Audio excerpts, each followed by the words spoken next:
ഇന്നുണ്ടാകാൻ പോണ ചുവപ്പ് കീരത്തോരനാണ്.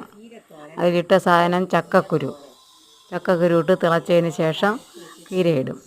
അരച്ചത് തേങ്ങ, മുളക്, മഞ്ഞ, വെളുത്തുള്ളി, ജീരകം ഇത്രയും ഉപ്പും കൂടി ചേർത്ത് കടുക് വറുത്തിട്ട് പെട്ടെന്നൊരു ചീരത്തോരൻ, നാടൻ ചീരത്തോരൻ.